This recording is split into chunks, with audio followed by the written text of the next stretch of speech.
I smelled the blood before I heard the crying. That's the thing about being an omega in a pack this large. Your senses sharpen in ways the alphas and betas never expect. You learn to read the air the way other wolves read faces. Cedar and iron. Rain-soaked pine. The thick, copper-heavy scent of something that had been hurt and was still hurting, curled somewhere small and dark and refusing to come out. I followed it without thinking. That was always my problem. I never thought first. The packhouse had 37 rooms across 4 floors. And I had scrubbed most of them on my hands and knees at some point in the last 2 years, since I arrived here as a newly transitioned she-wolf. Without a pack, without a bloodline worth mentioning. And without a single person who had come to collect me. The Ironveil pack had taken me in the way you take in a stray, not unkindly, but with a certain practical detachment. I would work. I would be useful. I would not expect more than that. I had made peace with it mostly. But peace was not what I felt when I pushed open the door to the small room at the end of the east corridor. The one nobody used because the window faced a concrete wall and the radiator clanged all night. And found a child sitting in the corner behind a broken wardrobe. She was maybe 4 years old. Maybe 5. Small for whatever age she was.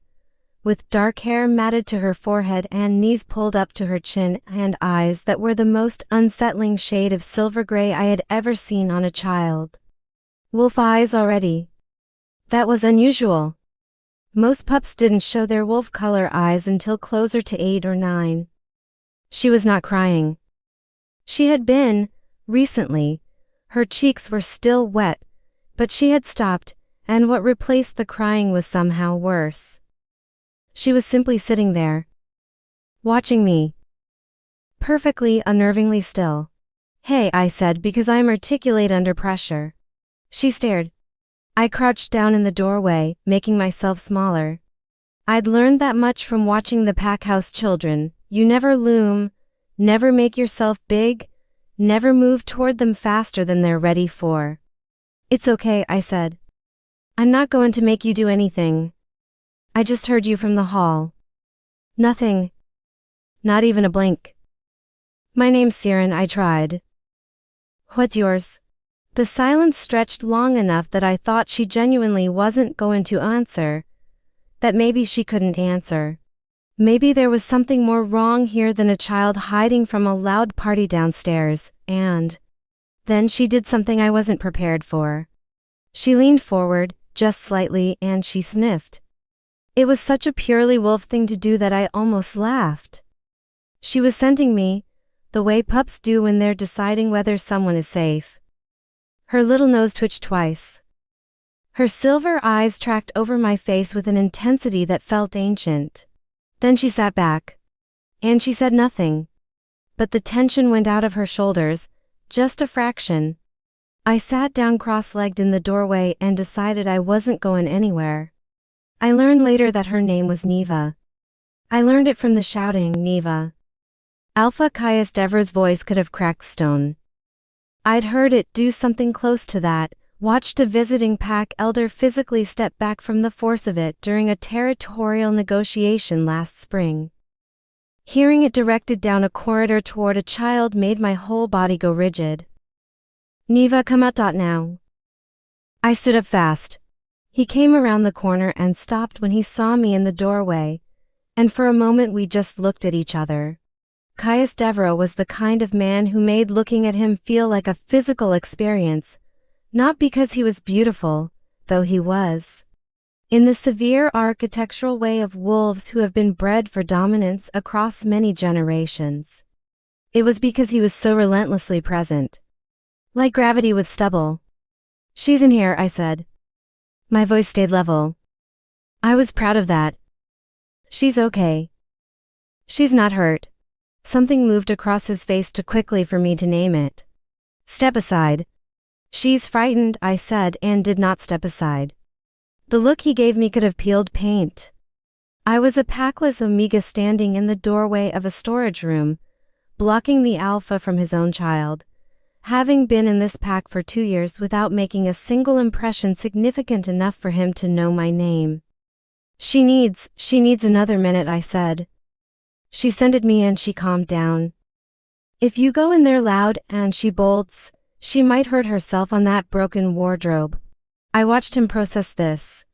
I watched him choose, and it clearly cost him something. Fine, he said. 1 minute. I turned back to Neva. She was watching the doorway, watching her father, past me, with that same eerie stillness. I crouched back down. Your dad's here, I said softly. He's worried about you. Are you ready to come out? She looked at me instead of him. Directly at me. And then she reached out one small hand. I found out, over the following weeks, the shape of what Neva was. She didn't speak. She hadn't spoken, according to the pack healer, Mira, who told me in the hushed, careful way people discuss things they've already grieved, since her mother died 18 months ago. Lyra Devereaux, the Alpha's mate, had been killed in a boundary dispute with the Ashford pack. Quick, Mira said, as though that was the thing that mattered most. She hadn't suffered long. Neva had been 3. She didn't understand quick. She understood gone. The pack healer had tried everything. Wolfsbane therapy. Spirit bonding rituals. 3 different speech specialists from the Eastern Territories. Caius had tried, in the way that big, contained men try things, with visible effort and visible terror at showing it. He'd sat with her every night. He'd read to her. He'd brought her gifts. He'd kept every single light on in her bedroom because she'd once, only once, made a small sound in the dark that might have been fear. She accepted all of it. She rejected none of it. She also gave nothing back. Not a word. Not a sound. Barely even a gesture. She's not mute, Mira told me. The healers are sure of it. She speaks sometimes in her wolf form. She makes sounds. It's not a physical problem. She paused. It's a her problem. She decided, somewhere in that little mind of hers, that words aren't safe anymore. And she hasn't changed her mind. I didn't say what I was thinking, which was, I understand that completely. I just nodded and went back to my work. Except that Neva had started following me. It began subtly.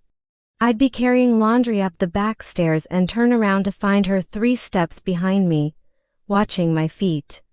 I'd be in the kitchen kneading bread, one of the things they let me do because apparently omegas with no particular gifts are useful in kitchens, and I'd feel that specific weight of a gaze and look up to find her sitting on the counter across the room, perched there like a very small, very judgmental bird. I started narrating what I was doing. Not to pressure her into responding, just, it felt wrong to work in silence when someone was clearly watching. See, you fold the laundry like this, with the seam at the top. It makes it stack better.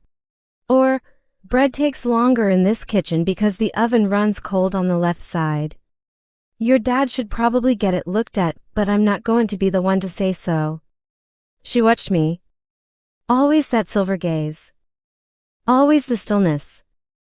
But she came back every day. I told myself I wasn't doing anything special. I was just visible, present. I was the one consistent thing she'd found that wasn't charged with grief or expectation, or the weight of being an alpha he. Who hadn't spoken in 18 months, I was the laundry girl, the bread girl, I was very low. Stakes. Then she touched my hand. I was sitting on the floor of the corridor outside the linen closet, mending a tear in one of the curtains. Actual literal sewing. This was my glamorous life, and Neva walked up and stood next to me for a long moment and then sat down and very deliberately placed her small hand on top of mine. I stopped breathing. She looked at the curtain. Then at me. Then at the curtain again. Do you want to help? I asked. She didn't answer. But she didn't take her hand away. I kept her fingers on mine and slowly kept sewing, and she felt each movement of my hand, And we sat like that on the floor of the corridor for 40 minutes, until the curtain was done. And she never made a sound. And I felt something in my chest doing something extremely inconvenient and painful. Caius Devereaux found out his daughter was following me around approximately 2 weeks after it started, which tells you something about how invisible omegas can be in a large pack. He called me into his study. I had been in this room once before, to deliver correspondence that one of the betas had been too busy to carry, and I'd spent the whole 40 seconds in it being quietly overwhelmed. It was the kind of room that felt like a person, floor-to-ceiling bookshelves, a fireplace that had been burning for what looked like centuries, a desk with the specific dent in the leather chair that comes from a very large person carrying a lot of weight sitting in the same spot for a long time. He gestured for me to sit. I sat and waited, and reminded myself that I had done nothing wrong. "You're Siren," he said. "Yes, Alpha." Siren, he looked at a paper on his desk, as though he needed to check. "Ashgrove, yes." He looked up. His eyes were dark brown, nearly black, and he had the specific look of someone who slept poorly and had come to regard this as just the texture of his life. "My daughter has apparently decided you're important," he said, as though this were a business problem he was attempting to solve efficiently. I said nothing. "I want to know how," he said. "What you said to her." "What you did." "Nothing, Alpha. I found her hiding and I sat in the doorway. That's all." "That's not all." He leaned back. "She hasn't gone voluntarily toward anyone since her mother died. She tolerates people. She doesn't seek them out." A pause. "She sought you out." I thought about how to say what I was thinking without overstepping so dramatically that I found myself without pack again. "I think I didn't want anything from her," I said slowly. I wasn't waiting for her to speak or respond or get better. I was just doing things near her. And she could come and go as she wanted. He was quiet for a moment. "Are you saying I'm doing it wrong?" he said. "No," I said quickly. "No, Alpha. You love her. She knows that. I think she knows that. I don't have the same grief. It's easier to be around me. It's less heavy." Something moved across his face again. "That quick unnamed thing." "I want you reassigned," he said. "To Neva's care." I blinked. "I'm sorry. You'll have other duties as well. But I want you to be consistently available to her. I'll have your schedule adjusted." He said it like it was settled, because in his world, things were settled when he settled them. I thought of the bread kitchen, of laundry. Of the cold corridor. "Yes, Alpha," I said. Part 2. The things she taught me to remember looking after Neva was nothing like I expected and exactly like I should have known it would be. She had routines. Absolute, uncompromising routines, and deviating from them produced not tantrums but a quality of stillness so profound it was somehow worse, the stillness of something bracing for impact. So I learned them fast. Breakfast at 7:15, not 7, not 7:30, 7:15. 2 pieces of toast, the left one with honey and the right one with nothing at all. A specific cup, the blue one with the small chip on the handle, never a different cup. Morning in the garden before 10, because after 10 the light came over the east wall and hurt her eyes. She couldn't tell me any of this. She showed me. She'd stand in front of the cabinet where the cups were kept and simply be still until I lifted down the right one. And when I found the blue one with the chip, she'd exhale, this tiny breath of relief, and carry it to the table herself. I started writing it all down. Not in any official notebook, just in the back of a small journal I kept in my apron pocket. Blue cup. 2 pieces of toast. Left piece has honey. Check the light before 10 or she'll cover her eyes with her sleeve and not say anything about it. Pages of it eventually. The entire geography of what made Neva feel safe. Caius found the notebook once, accidentally, when he came to collect Neva for an evening meal with a visiting pack and I'd left it on the kitchen counter. He didn't say anything to me about it directly. But a new journal appeared on my desk the next morning, leather-bound, much nicer than the one I'd been using, and I understood. The days acquired a rhythm. Morning garden.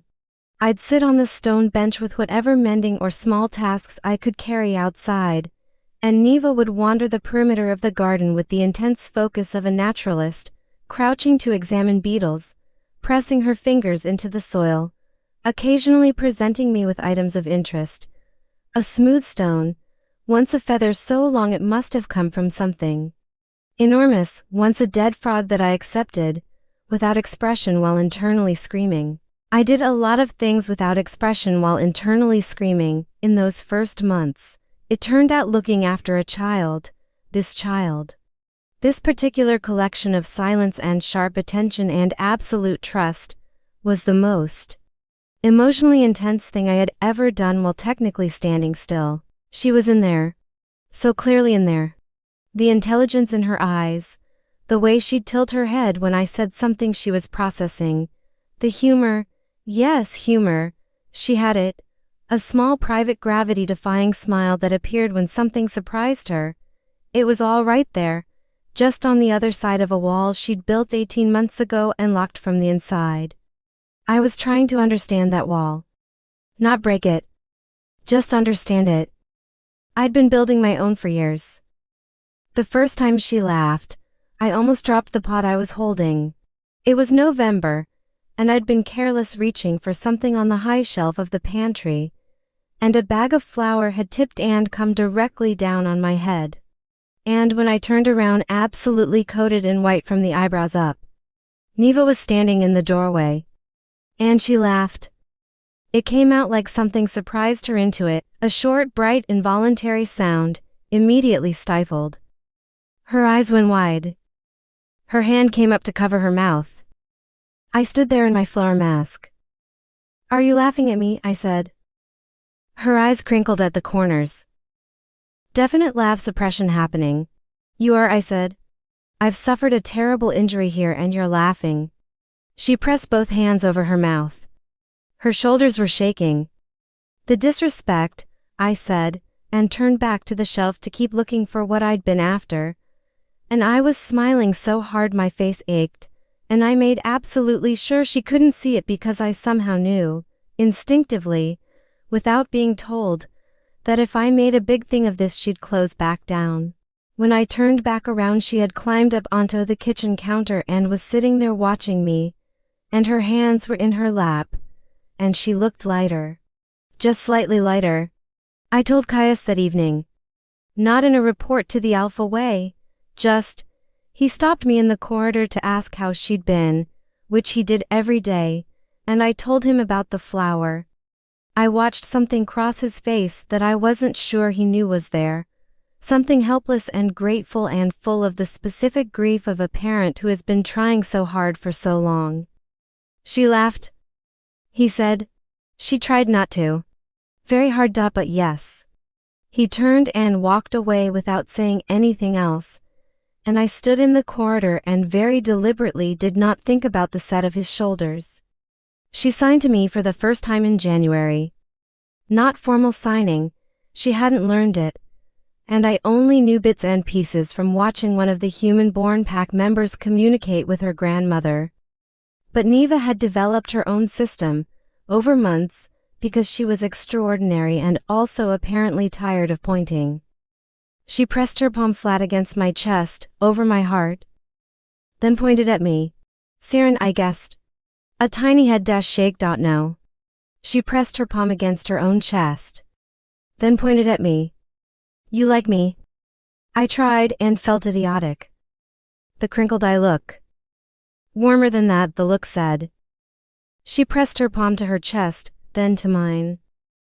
Back and forth. Oh. You and me. You and me, I said softly. The look on her face then. The relief of being understood. She nodded once, firm, decisive, like we'd made a pact. You and me. Yes. That seemed about right.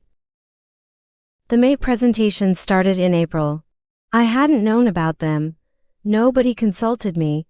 Why would they, until Beta Harlan mentioned them during a household planning meeting, the way he might mention a roof repair or a supply run. Alpha Devro's mate mourning period had officially concluded. The pack expected their alpha to present for remating. A series of she-wolves had been invited to the packhouse, introduced to the alpha, observed for compatibility. I absorbed this information with the careful blankness I'd perfected and said nothing. I also did not think about it. Frequently and at length. What I could not avoid was the impact on Neva. The first visiting she-wolf arrived on a Wednesday. Tall, honey-haired, beautiful in the way of a wolf born for beta rank or above, and possessed of a bright social energy that filled rooms. She was perfectly pleasant. She knelt down to Neva's level in the entry hall, in front of the assembled household, and said in a warm professional voice, "Hello, sweetheart. Aren't you lovely?" Neva looked at her. That was all. Just looked. The she-wolf tried again. The smile.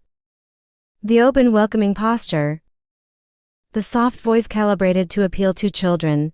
Neva turned around, walked across the entry hall, and inserted herself behind my legs. She didn't grab my hand. She didn't make any sound. She just occupied the space behind me in the shadow of my body and became very still. I felt the eyes of the entire assembled household turn toward me.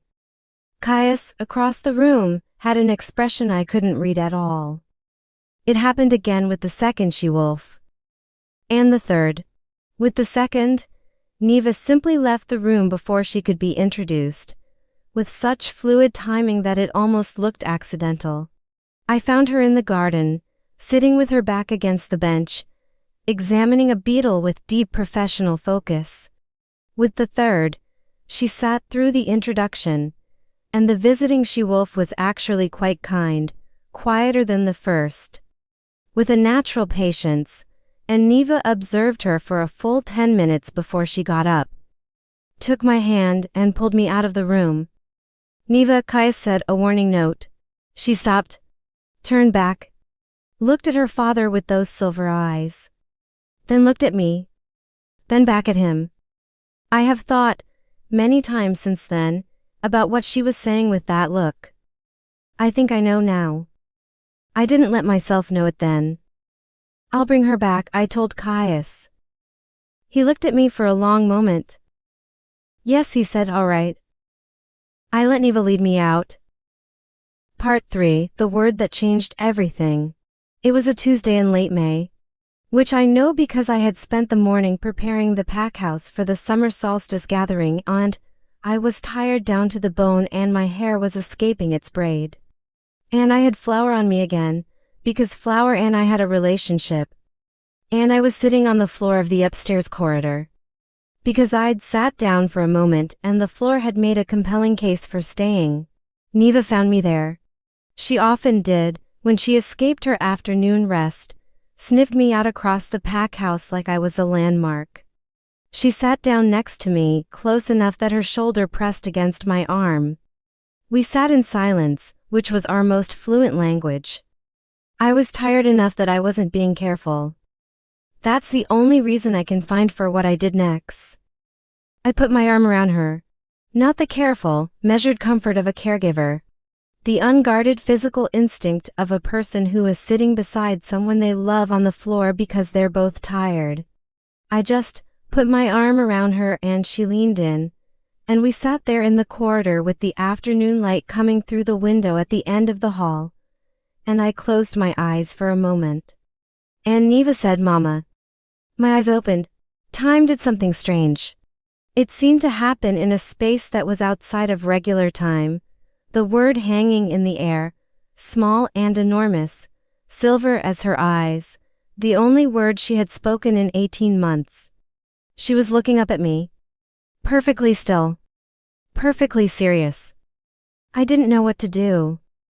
I knew what not to do, not to gasp, not to burst into tears, not to make it into a moment that would frighten her back into silence. I knew what not to do. What I did do was tighten my arm around her very slightly. I'm here, I said. My voice was steady. I didn't know how. I'm right here. She tucked her head under my chin. And that was that. I went to Mira that evening. I sat in the healer's room, and I told her what had happened, and then I just sat there while she looked at me with a complicated expression. You know what this is, she said. It wasn't quite a question. Tell me anyway, I said.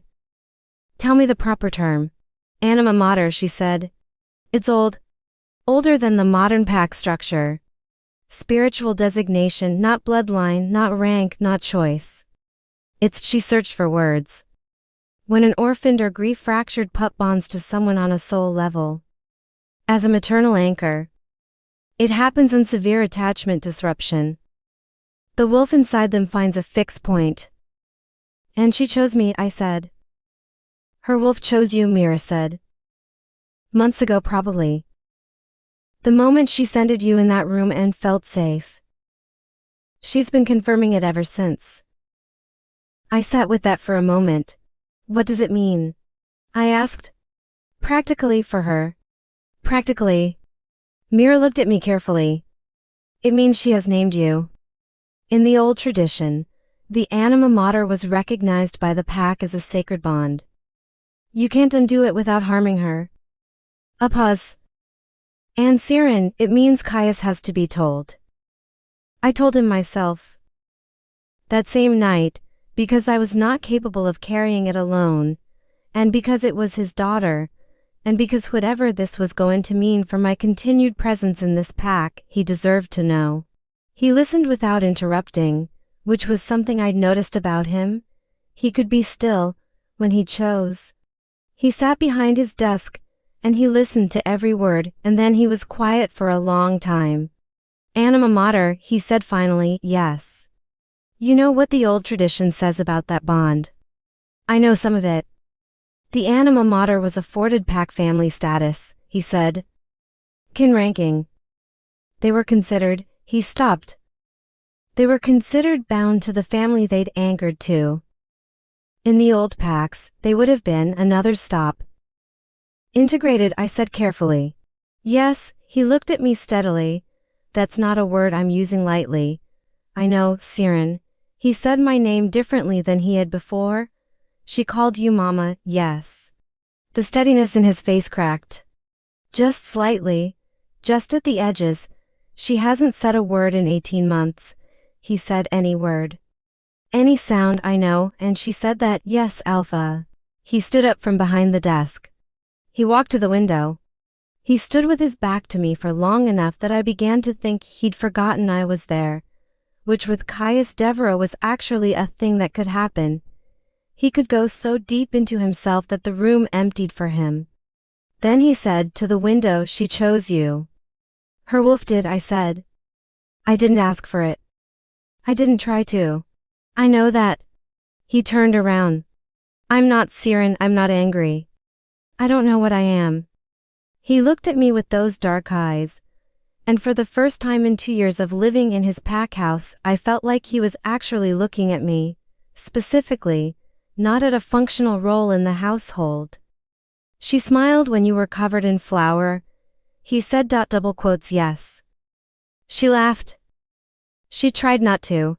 She takes your hand, he said. She's been taking your hand for months and I've seen it and I didn't. He stopped. I kept hoping, he said more quietly. I kept doing everything right and hoping she'd give me a sign that she was still in there. That she hadn't gone too far inside herself to come back. And all this time she was giving the sign to you. She gives it to you too, I said. She knows you love her, Alpha. She's not choosing between us. The anima mater bond isn't. I know what it isn't, he said. But he didn't sound harsh. He sounded like a person who had been very frightened for a very long time and had just been told something that reorganized the fear. What do you need? He asked. To keep her safe. To maintain the bond. What do you need from me? Everything, I thought. Consistency, I said. She needs me to stay. He nodded.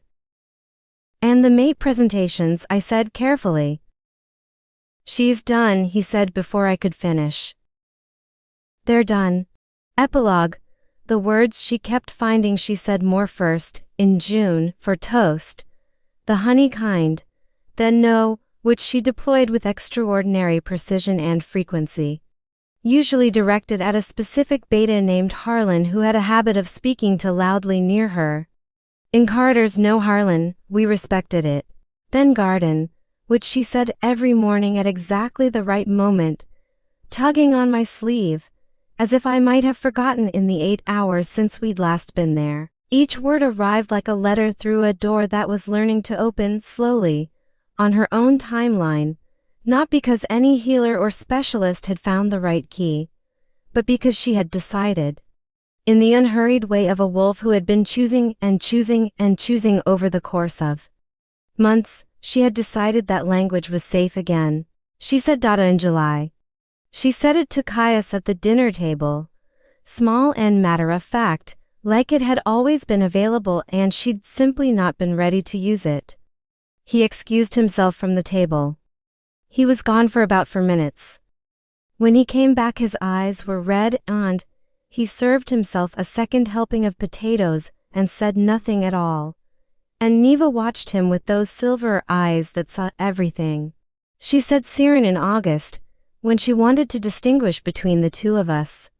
Because by then Mama was just what she called me, and she needed something else for when she was specifically trying to my attention in a crowd. She said it with 2 deliberate syllables. Siren, standing in the garden, pointing at the east wall. What about the east wall? I asked.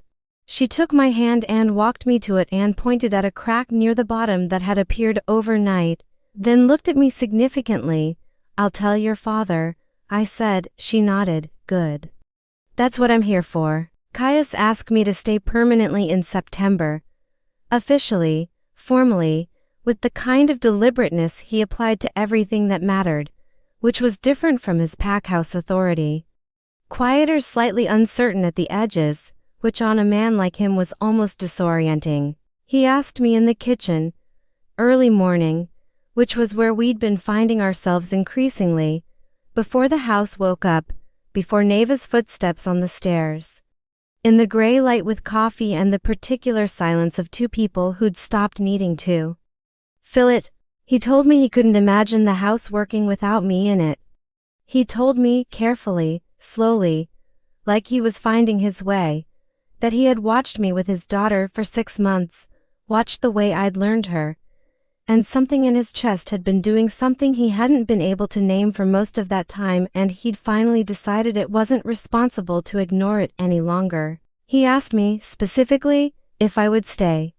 Not as a carer. Not as a pack member. As something that the old traditions had words for, and that the modern pack structure also had words for, and that Neva had, as was her style, gotten there first. I said yes. I said it the way I did most important things in that house, without overthinking it, following the feeling forward. Neva started talking properly that winter, not all at once, not in a flood, but steadily, word by word, sentence by sentence. Building a vocabulary that was equal parts precise observation and absolute opinion. She had thoughts about beetles. She had thoughts about the east wall's structural integrity. She had thoughts about Harlan. We did not silence any of them. The first full sentence she ever said to me, the first real structured sentence, with a subject and a verb and everything arranged correctly, was in November in the garden. On one of those winter mornings where the frost turns every spiderweb into a small miracle. She had been examining one such spiderweb for several minutes. I was sitting on the bench, drinking coffee, watching her with the warmth in my chest that had become my permanent internal weather since May. She turned around. Mama, she said, look, it's perfect. I looked. Yeah, I said, it is. She turned back to the spiderweb, satisfied. I looked at her small, serious, silver-eyed face in the winter light. This child who had decided, somewhere in the uncharted territory of grief and silence and the old deep instincts of our kind, That I was a fixed point worth finding, and I thought, me too, I think it's perfect too. And I finished my coffee, and the morning kept going, and somewhere inside the packhouse a door opened, which was Caius coming to find us, which he did every morning now without fail. And Neva heard his footsteps and turned without looking and announced to the spiderweb, "Dada's coming." "He is," I said. "Good," she said. Simple as that. The three of us in the frost-edged garden, and the spiderweb perfect between its branches, and the word good hanging in the cold air like it had always meant exactly this.